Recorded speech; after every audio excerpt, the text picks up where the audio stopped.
Lloyd forgot to specify in the terms of my 2030 contract whether it survived past his departure, and I think I'm tying it to the end of his. It was a personal contract to you, Lloyd, not necessarily a contract to the Infrastructure Authority, so it will have to be renegotiated. Anyway, it's great to be here in 2030. Since that corresponds with the end of the Clean Power Plan compliance period, then we have to show up to kind of see how this story unfolds. Last time that I had the pleasure of presenting to this group, I think I was the bearer of bad news in the form that Rob is going to put specific budget numbers to later this afternoon.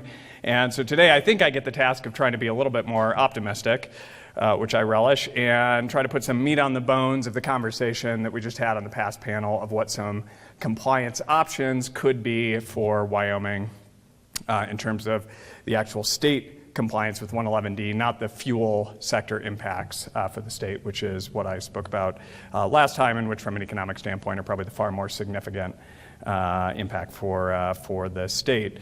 To try to wake everybody up, I'm going to try to make this as compelling and visually exciting as possible when talking about rate-based standards. And I'm going to do that by starting out with some great work that Al Minier presented at the last session. And I'm going to try to take his very captivating spreadsheet presentation, which if you weren't there, elicited gasps, like literally gasps. I was listening to the U2 conversation the other day, and try to make that even more shocking, and then talk through some other pathways for 111D compliance. So if we start by looking at the emissions rate target that has been assigned to Wyoming, and here I'm showing the 2030 rate target and the building blocks that were used to construct that rate target, and this was discussed briefly in the last panel. So starting at a 2012 emissions rate for covered sources of 2,331 pounds of CO2 per megawatt hour,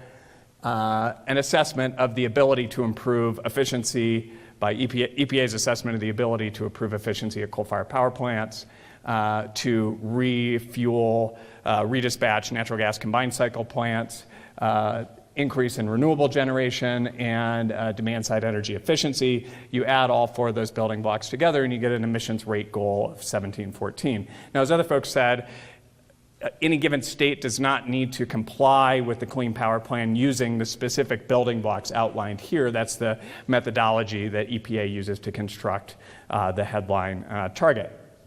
Now, as Al pointed out in the last presentation, as he submitted in his comments to EPA that Joe referenced over lunch, this national criteria for the level of efficiency improvement possible at a coal-fired power plant, the amount of natural gas combined cycle generation increase that's possible, that's going to vary a lot state by state. And this is Al's adjustment of the potential under each of those four building blocks for the state of Wyoming. Make sure I got that right. Is that right, Al? 2160. And that's a 2% instead of a 6% heat rate improvement, 95 gigawatts of NGCCs instead of 220 gigawatts of NGCCs, counting only the share of renewable energy that is marketed in the state, and a different construction of demand-side management and energy efficiency potential. So if you were to try to meet that revised, so let's say you're able to capture those building blocks based on Wyoming PSC's estimate of what the potential is, and then you needed to get the rest of the way to your 1714 rate target, and you do it using the emissions rate approach that EPA has proposed. And how do you get there? So I've taken the spreadsheet presentation that Al had in October and put nice visual graphics to it, roughly scaling the size of these power plants for their capacity in 2012. So here's that, the emissions rate in 2030 after those four building blocks are taken advantage of, and the EPA specified rate target of 1714, right? So we start by retiring plants in order of their estimated fully depreciated year. So we retire Dave Johnson in 2027, and we get an emissions rate of 2144. The reason, and Al explained this much more articulately than I did last time, the reason that the rate is not going down as much as you would think it was is because you're taking that plant both out of the numerator and the denominator, right? So then you retire Naughton, gets you down to 2137, Retire Laramie River, gets you down to 2031. You retire, this is a painful one, my son's named Bridger. You retire Jim Bridger, it gets you down to 1872. I should say that's not, but I didn't name him after the power plant. I'm an energy geek, but I'm not that much of an energy geek. And then finally, you retire Wyandotte, and you get down to 1662, and you've complied. So if Wyoming was to comply with to meet the rate target through a rate-based standard, obviously you'd have to retire a lot of coal-fired power, right? So what are other options that might be available for Wyoming to meet the target specified by EPA? So EPA outlines another option, which is a mass-based standard, and they specify the mass, so the total amount of CO2 from covered sources that states would need to hit by 2030 to be in compliance if they opted for that instead of a rate-based approach, right? So let's do that again. The 2012 total CO2 emissions from covered sources in Wyoming is about 45 million tons. The EPA target in 2030 would be 37.5 million tons, right? So this starts to look a little better. You retire Dave Johnson, you retire Naughton. I was learning from Rob that Naughton's actually going to get one of the units is going to get refueled with gas. I didn't have time to do the calculation of what that would be, but let's say you retire Naughton entirely. Then in 2030, you are below the rates, the mass standard required by EPA. Now, to meet the interim target, the 2020 to 2029 interim goal, there's intertemporal flexibility in EPA's proposal. So what a state has to demonstrate is that they will meet the interim target on average 2020 to 2029. So there's a lot of different slopes for how you can do that. You can abate a lot in the beginning and less later, or you can abate less in the beginning and a lot later.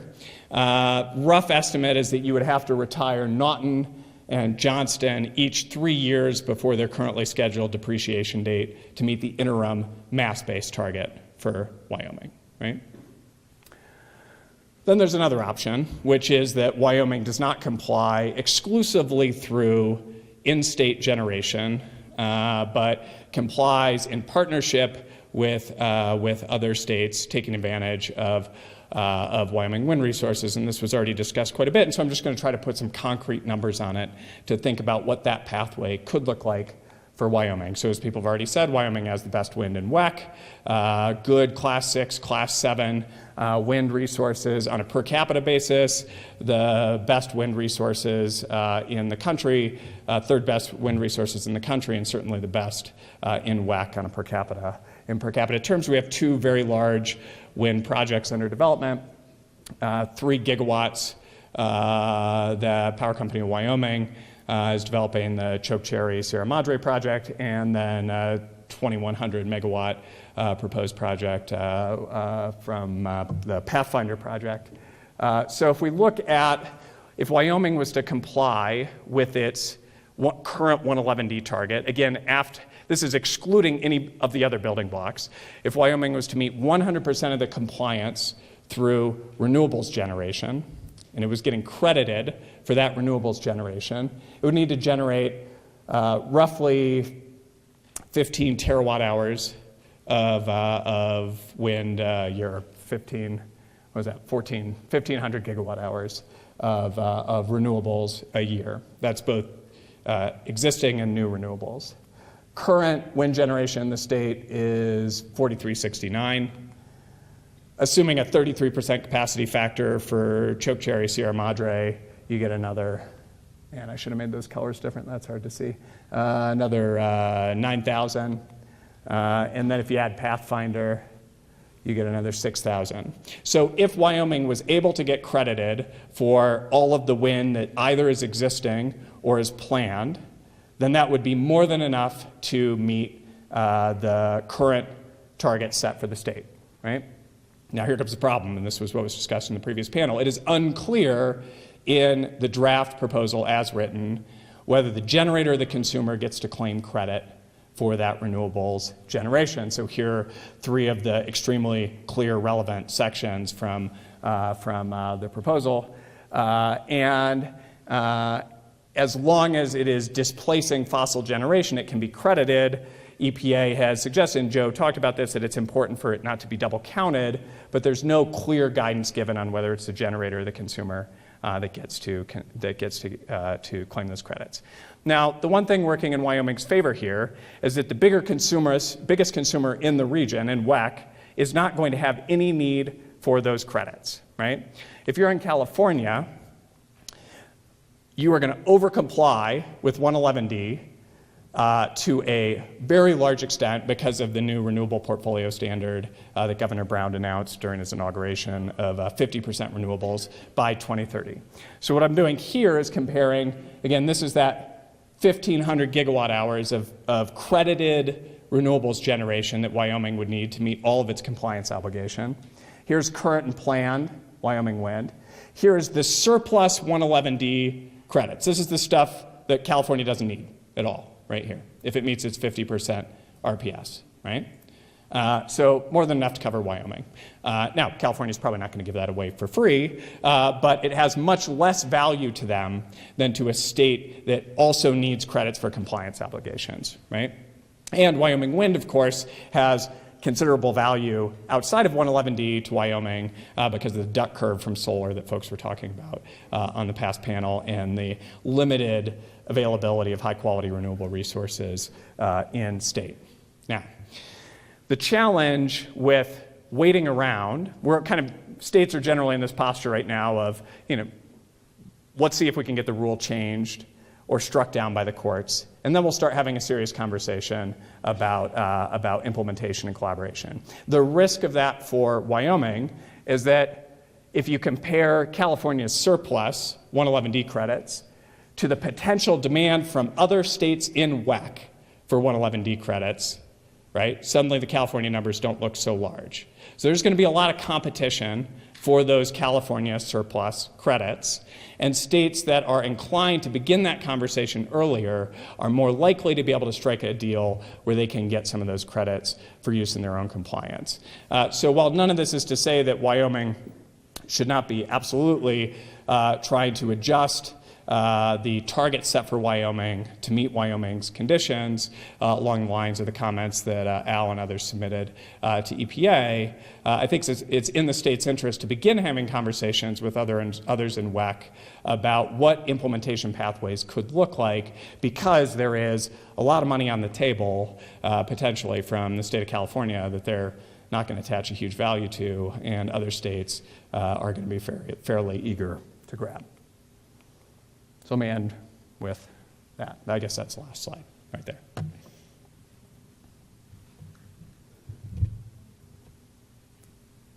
Stunned silence, yes.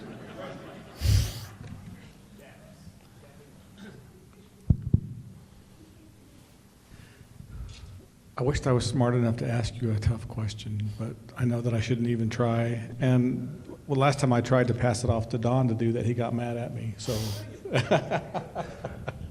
Don's got a good one for you. Well, actually, I'm just stealing Dave's question.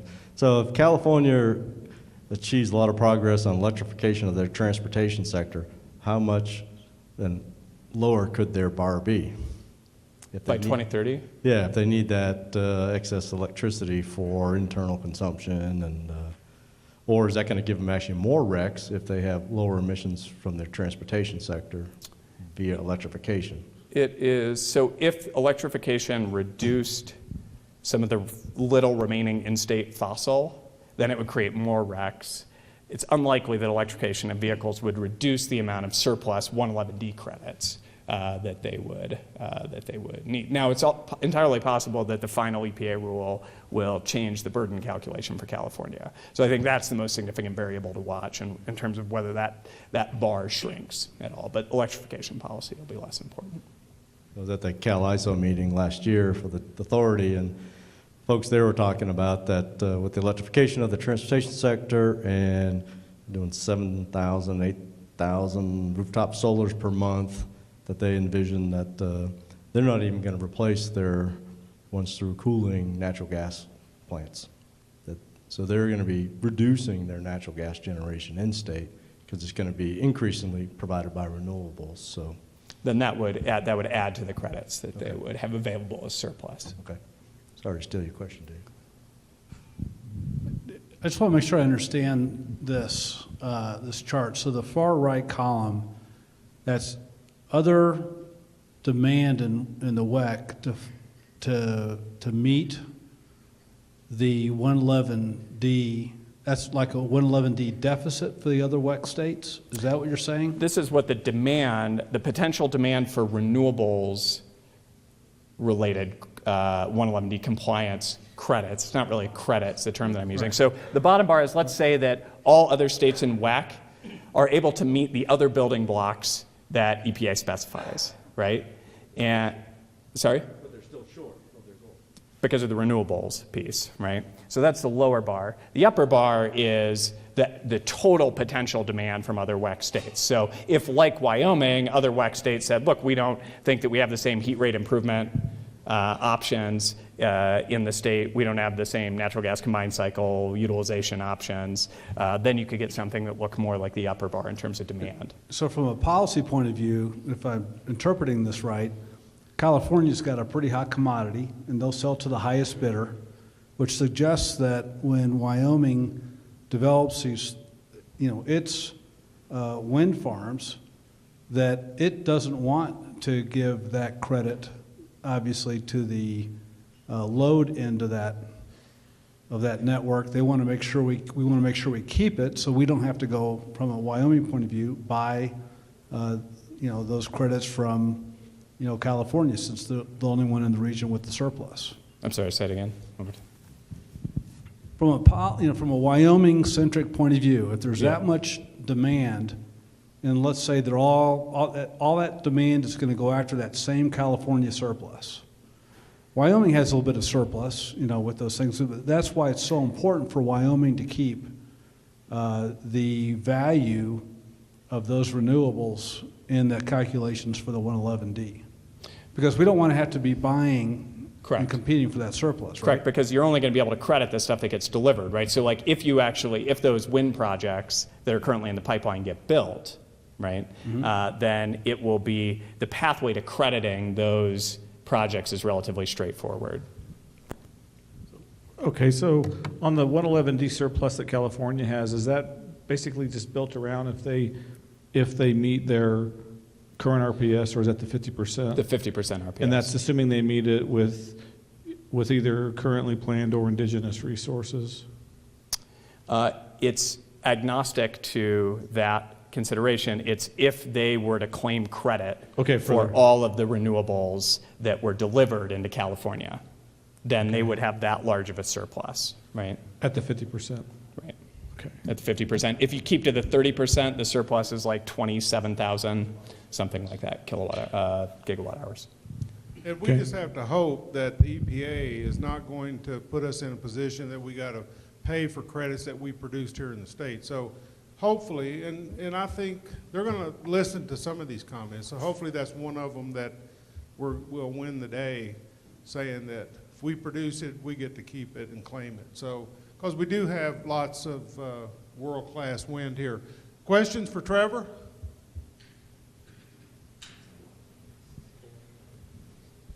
Do you know if the EPA is following the definition of renewables that California is using under AB 32? I mean, California is not including hydro, large hydro, or nuclear as renewables. So is the EPA following that standard? Because then that would wipe out anything in the Northwest, all their renewables, all the hydro in Washington, Oregon, Idaho wouldn't be included in this. Or is the EPA using what everybody thinks is renewables as their definition? It's fairly consistent with the California RPS. So it is fairly consistent. EPA's treatment of renewables is fairly consistent with the California treatment of renewables. Question here. Is it on? Yep. Claire Bridenish again, Western Power Trading Forum. I guess I want to throw two wrenches in this and see what your response is. I don't disagree with your analysis, and the numbers I've seen suggest that California actually can comply with its existing RPS, so it doesn't surprise me at all that they'd have quite a bit of surplus if they do go for the 50%. I guess the two wrenches I would throw back are, one, even though I don't actually think there is a carbon accounting problem if you were to credit the generation towards the generating state and credit the RECs for RPS compliance with the consuming state. But I can see California utilities crying bloody murder that we've paid for it, you're damn not giving it to somebody else. So that's one. And then the other question is, what would California want to do this? My bet is that what California would really want, if I'm going to start talking about sharing my renewables credit, is you come into our cap and trade program. So just curious what your thoughts are on that. I mean, I'm sure that, you know, in Governor Brown's forest fetch fantasies, he would love Wyoming to join AB 32. I don't think that's anywhere in the realm of what serious people talk about. Look, the thing is that the surplus, quote unquote, 111D credits have no market value right now. They're not a right that utilities in the state have. Correct. So I think the advantage of that is that there is political flexibility for the governor to develop a multi-state SIP that would cede those credits to the generating source. Why would the governor want to do that? Because and I am relatively new to California, so my kind of Governor Brown crystal ball is probably not as good as many folks. But the ability to demonstrate some leadership, which is kind of the underlying one of the underlying principles of California's cap and trade program, and RPS is demonstrating national leadership. That if the governor could demonstrate the ability to work out a constructive plan with other states in the region, the potential lost market value in a California context of 15,000 gigawatt hours of surplus 111D credits, quote unquote, I think would be pretty small. Hello, my name is David Smith. I work with PCW, and thank you for this. Thank you for this analysis. I did want to just provide one point of correction. The capacity factors that we would have in South Central Wyoming would actually be on the order of 45%. And so that number you have of 8,600 gigawatt hours would actually probably be on the order of 12,000 gigawatt hours. And then to correct my colleague's Lloyd's point, Wyoming's going to build this. If Wyoming goes ahead and builds this wind plant, I think the business case that we have is that Wyoming is not paying for this wind plant. To get to the point that someone just raised, it's probably going to be California utilities that pay for this wind plant. And they probably will feel that they own these credits. I think with the EPA's regulation of regulating the states, and the states need to regulate the utilities, you're really looking at a situation here where, with the utilities in California want to sell their 111D credits, for lack of a better word, back to utilities in Wyoming so that those two can comply. And the negotiation that has to take place between the states is, are they going to allow the framework for that trading to take place on an economic level between the utilities? And with that, all these conversations come back. But with respect to the states having the rights because it's built in the state, I kind of go back to where's the economic driver of this? If the state of Wyoming wanted to buy go ahead and fund the development of these renewables, which I don't think makes sense at all, I think economic ownership of those rights would make sense. But in the context of billions of dollars for these projects or so, it's probably more of the states need to provide a framework so that the industry can find the equitable trading of these 111D credits. Sorry, not a question there, but just a statement. Other questions? Thanks, Dave. Coming at you. All right, Al, now you can correct all the numbers I got wrong.